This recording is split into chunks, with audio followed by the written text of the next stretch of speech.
कन्नौज के इतिहास से यहाँ की युवा पीढ़ी को परिचित कराने के लिए कन्नौज टाइम्स की तरफ से हर रविवार राजा जयचंद के टीले पर प्रश्नोत्तरी प्रतियोगिता का आयोजन कराया जाता है। ये नुक्कड़ प्रतियोगिता होती है। जो भी लोग यहाँ पे आएंगे उनसे सवाल किए जाएंगे कन्नौज के इतिहास विषय पर। जो सबसे ज़्यादा उत्तर देगा उसको विजेता घोषित किया जाता है। कन्नौज टाइम्स मीडिया की तरफ से एक मोमेंटो और प्रमाण पत्र उसको पुरस्कार स्वरूप दिया जाता है। आज कन्नौज के राजा जयचंद के टीले पर जितने युवा आए हैं साथी हमारे, उनसे हम लोग सवाल करेंगे और जो भी वो जवाब देंगे उनमें से जो सबसे ज़्यादा जवाब देगा उसको विजेता घोषित किया जाएगा और फिर कन्नौज टाइम्स की तरफ से एक मोमेंटो सर्टिफिकेट उन्हें प्रदान किया जाएगा। तो आइए आज शुरू करते हैं आज की प्रतियोगिता। तो आज की प्रतियोगिता का शुभारंभ करते हैं। सबसे पहले हम सवाल करेंगे अपने प्रतिभागियों से कि हर शहर ज़िले में रामलीला होती है, रामलीला का आयोजन होता है। कन्नौज में भी रामलीलाएँ होती हैं, लेकिन कन्नौज में अन्य जगहों की अपेक्षा यहाँ अलग एक काम होता है कि रावण जो दहन होता है वो दशहरे के दिन ना होकर शरद पूर्णिमा के दिन होता है। आखिर वजह क्या है कि कन्नौज में शरद पूर्णिमा के दिन रावण फूंका जाता है? पता किसी को? क्योंकि इसलिए फूका जाता है, जब मतलब भगवान श्री राम ने रावण का वध किया तो मतलब वहाँ पे उसके तीर तो लगा था, वो घायल था, लेकिन मरा वो उसी दिन था, मतलब पूर्णिमा वाले दिन जब ही होता है। आयुष श्रीवास्तव का बिल्कुल जवाब सही है। भगवान राम ने जब उसके तीर मारा था तो वो दशहरा का दिन था। जब उसकी मौत हुई रावण की तो वो शरद पूर्णिमा के दिन हुई थी। और यहाँ पे एक दूसरी वजह ये भी आती है सामने कि कन्नौज आसपास क्षेत्र का सबसे बड़ा बाज़ार था। लोग शरद पूर्णिमा के दिन आते थे, कन्नौज में गंगा स्नान करते थे, पूरे दिन बाज़ार करते थे, शाम को रावण वध देखते थे और उसके बाद सुबह अपने अपने गंतव्य को जाते थे। आला उदल के बारे में सुना होगा। आला उदल कन्नौज आए थे, लेकिन उनके माता पिता का नाम क्या है आज तक कभी जिक्र नहीं हुआ इतिहास में। आज हम आप लोग से पूछना चाह रहे हैं कि उनके माता का नाम और पिता का नाम क्या है? मालूम है?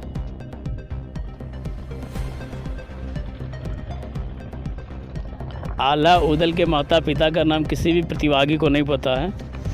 इनके पिता का नाम जक्षराज था, जिन्हें जासर बोलते थे, और माता का नाम देवला था। ये आला उदल जब महोबा से निकाले गए थे तब कन्नौज में कुछ वर्षों तक यहाँ रहे थे। शतरंज कौन कौन खेल लेता? शतरंज की उत्पत्ति कहाँ से हुई? कन्नौज। कहाँ से हुई? नहीं पता। किस राजा के समय में हुई थी? हर्षवर्धन के। इनका जवाब सही है, स्नेहा का। अभी फरवरी 2020 में जर्मनी के कुछ प्रोफेसर, जर्मनी के अलावा भी कई जगह से आए थे। इसमें स्वीडन, डेनमार्क, जर्मनी, कनाडा के प्रोफेसर आए थे जिन्होंने इस पर रिसर्च किया है। उनका दावा था कि उन्होंने एक किताब भी लिखी है जिसमें उन्होंने दावा किया है कि कन्नौज से शतरंज की शुरुआत हुई थी और जिस समय शतरंज की शुरुआत कन्नौज में हुई उस समय उसका नाम चतुरंगा था।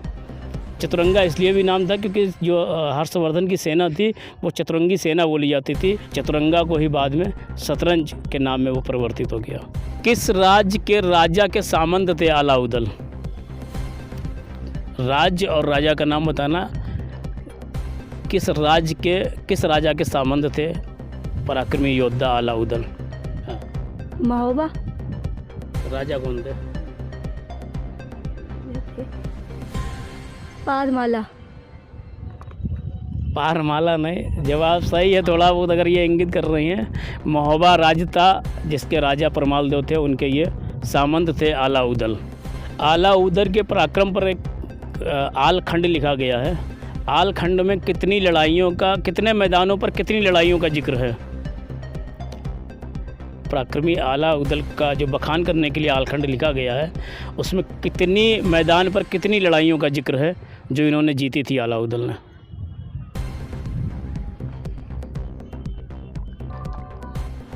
आलखंड में 23 मैदानों में कुल 52 लड़ाइयों का जिक्र है जो बड़ी लड़ाइयाँ आला उदल ने लड़ी थी और उन्होंने जीती थी। अगला सवाल है, सम्राट हर्षवर्धन किस वंश के राजा थे? ये तो सबको पता होगा। पता?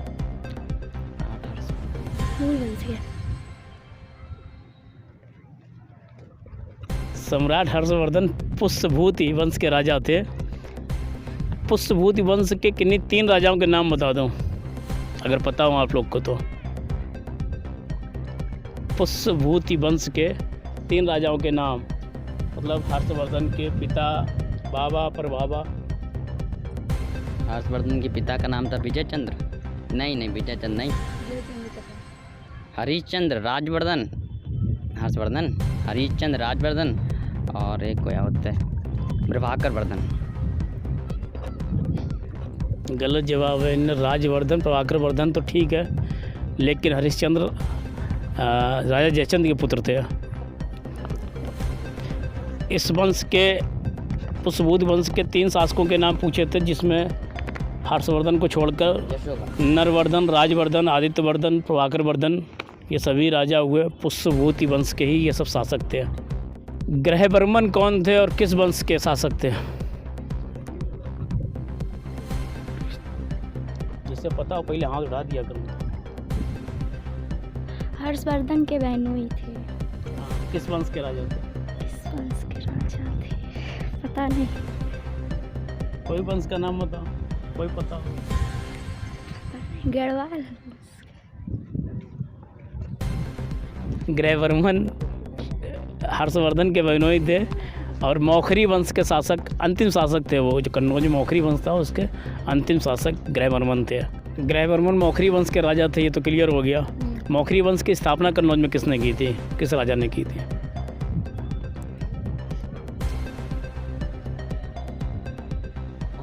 हर्षवर्धन।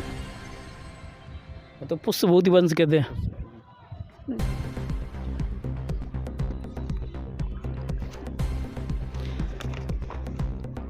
मौखरी वंश की स्थापना हरिवर्मन ने की थी, जिनकी 6ठी पीढ़ी में ग्रहवर्मन यहाँ के राजा हुए। अंतिम मौखरी वंश के अंतिम राजा ग्रहवर्मन थे और स्थापना करने वाले राजा हरिवर्मन थे।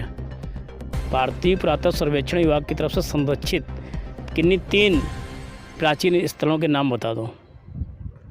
बावन खंबा, हाँ। आलाउद्दीन का टीला जो गुम्बद बन गया, हाँ।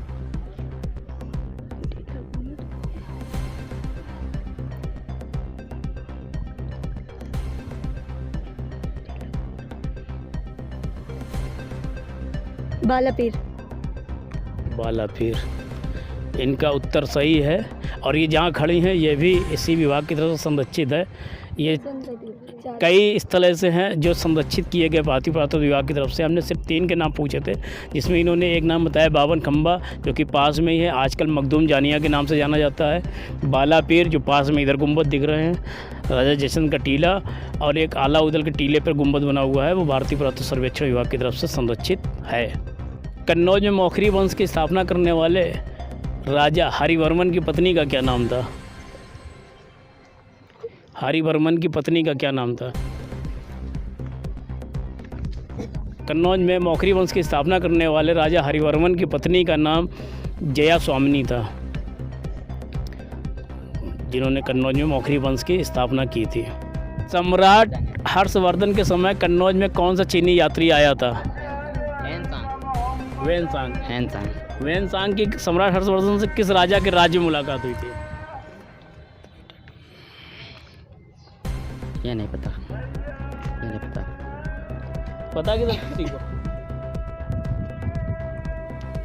ये आसाम के राजा जो उस समय कामरूप के नाम से राज्य जाना जाता था, वहाँ के राजा भास्कर वर्मा के राज्यसभा में हर्षवर्धन की वैनसांग से मुलाकात हुई थी, जिसके बाद उन्होंने वैनसांग को कन्नौज आमंत्रित किया था।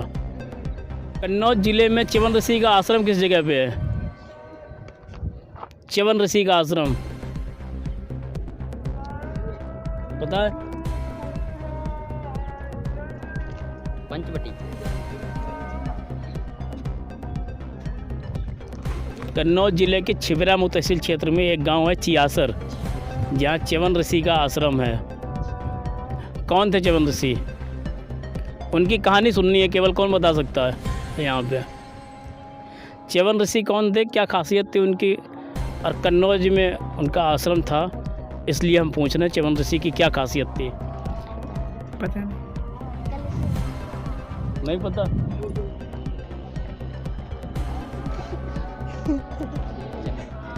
कन्नौज के छिबरामऊ तहसील क्षेत्र में एक गांव पड़ता है चियासर, गंगा के किनारे है, जहां पे च्यवन ऋषि ने अपना आश्रम बनाया था। इतिहास में कुषाण वंश का जिक्र आता है। कन्नौज उस कुषाण वंश के अधीन था। कुषाण वंश की खासियत क्या थी, कैसे पहचाना जाता है कि जो चीज़ें मिलती हैं ऐतिहासिक स्थलों के आसपास, कैसे पता चलता है ये कुषाण काल की हैं, क्या खासियत थी उनकी? उनके आकार को लेकर कुछ खासियत थी वो पता। चिन्हों को देखकर। चिन्ह तो हर काल में मिलते हैं सबके, लेकिन अलग अलग चीज़ थी। कुषाण काल की क्या खासियत थी?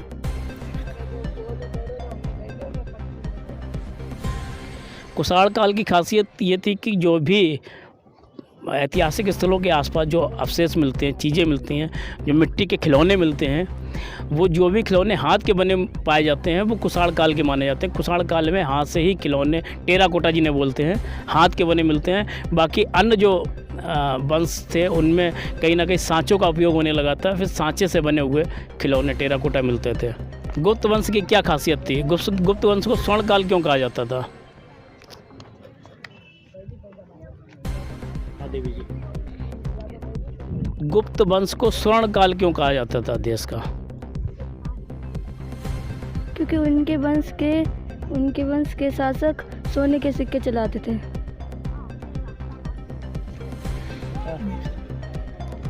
स्नेहा का जवाब सही है।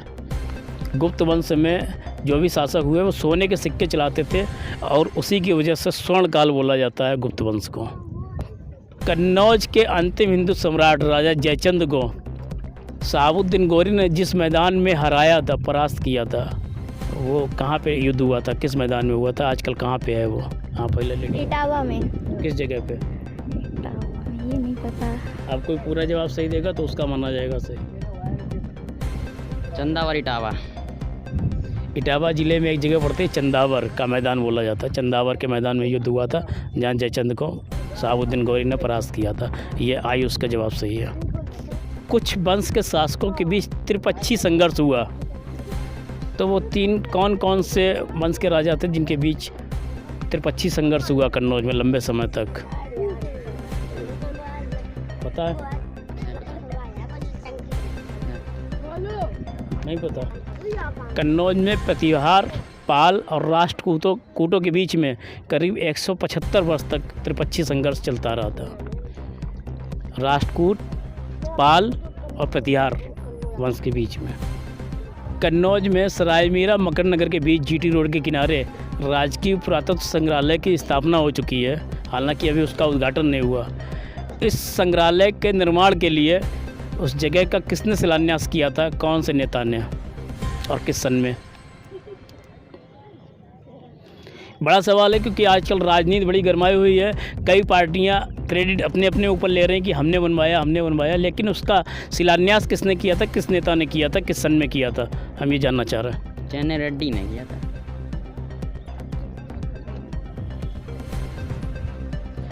जवाब इनका गलत है, लेकिन हमने पिछली बार राजकीय पुरातत्व से संबंधित एक सवाल पूछा था जिसमें राज्यपाल रेड्डी जी का नाम आया था। वो आया था पुराना जो राजकीय पुरातत्व संग्रहालय चल रहा था उसके लिए।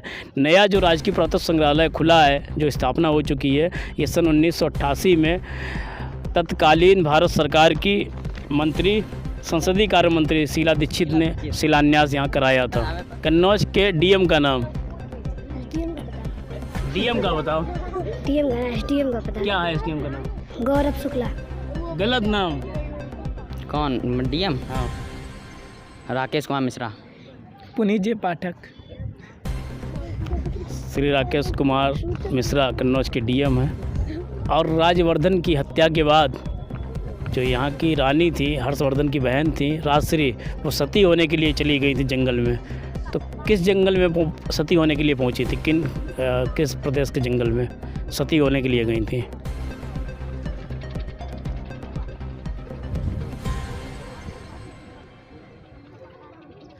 जब राजश्री के पति गृहवर्मन की हत्या हो गई थी, उसके बाद हर्षवर्धन के बड़े भाई राजवर्धन ने आके कन्नौज का शासन संभाला। उन्हें शशांक ने धोखे से बुला के अपने शिविर में उनकी हत्या कर दी थी, जिसके बाद वो कारागार से छूट के अपना सती होने के लिए राज्य से निकल गई थी गुच्छू तरीके से। तो उस समय वो विंध्याचल के बिंद के जंगलों में पहुंची थी, जहाँ उन्होंने अपनी चिता भी लगा ली थी, लेकिन ऐन मौके पर सम्राट हर्षवर्धन उन्हें समझा बुझाकर वापस ले आए थे। आज की नुक्कड़ प्रतियोगिता का यहीं पे अब समापन होगा, लेकिन उससे पहले हम जो हमारे बीच में निर्णायक की भूमिका में है गोपाल पांडे, इनसे पूछते हैं किस प्रतिभागी ने कितने सवाल के सही जवाब दिए हैं। इस आज की प्रतियोगिता में 5 प्रतिभागियों ने प्रतिभाग किया था, जिसमें से 2 प्रतिभागी ऐसे हैं जिन्होंने बराबर सवालों का जवाब दिया है। स्नेहा शर्मा जी हैं जिन्होंने 4 सवालों का जवाब दिया है। दूसरे नंबर पे आयुष श्रीवास्तव जी हैं, इन्होंने भी 4 सवालों का जवाब दिया है। तो आज के ये दोनों संयुक्त रूप से विजेता हुए हैं, एक स्नेहा शर्मा जी और दूसरे नंबर पे आयुष श्रीवास्तव जी। कन्नौज के इतिहास विषय पर आज की जो नुक्कड़ प्रतियोगिता हुई है, इसमें संयुक्त रूप से 2 प्रतिभागी हमारे विजेता हुए हैं। एक हैं स्नेहा शर्मा और दूसरे हैं आयुष श्रीवास्तव। कन्नौज टाइम्स की तरफ से इन्हें मोमेंटो और सर्टिफिकेट प्रदान कर पुरस्कृत किया जाएगा। इसमें हमारे साथ में गोपाल पांडे, दीदार सिंह, इन लोग को हम आमंत्रित करते हैं कि हम लोग आके मिलके विजेता प्रतिभागियों को पुरस्कृत करेंगे। सबसे पहले स्नेहा शर्मा, फिर आयुष श्रीवास्तव, आयुष।